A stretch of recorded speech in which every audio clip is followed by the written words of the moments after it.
Okay, now I'm ready to start working on my final design, and I'm going to have a few choices that I have to make decisions on right away. First of all, colors.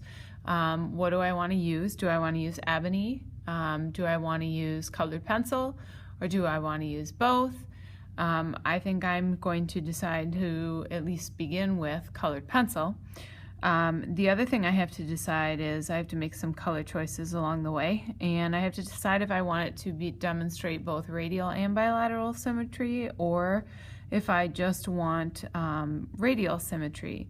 Difference would be that if I'm just doing radial symmetry, the colors might not match on both sides, whereas the colors would match equally on both sides for bilateral and radial symmetry. So that's another choice I have to make, and I haven't decided yet because I'm just going to work in one space for now.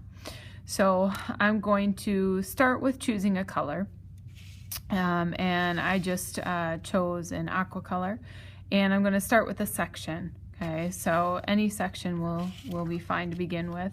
So I'm going to start with this section right here. So within this space, I have many spaces. Within the space, which is this one that I chose to begin with, I have to make a value scale.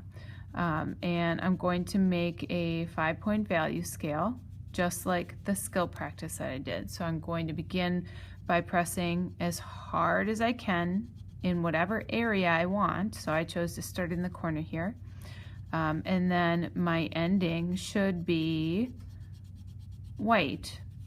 So I'm going to create that value scale, gradually lightening up on my pressure, controlling the pressure from my hand in that space, so that it ends with white towards the edge.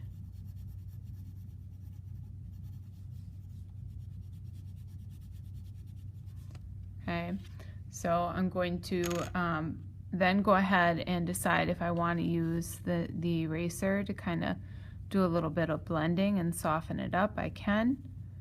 I don't have to.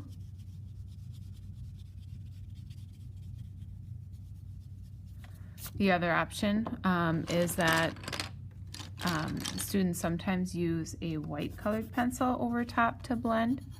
So that's another option. I could choose to blend it a little bit with using a white colored pencil just on top. So you can kind of see what that might look like. So that's the goal I am trying to achieve, is creating that value scale so that I'm seeing that dark, and I'm seeing at least three different mid-tone values in between the dark and the white. And then I get to choose if I'm going to use the same color in that same space all the way around, or if I'm going to switch off colors.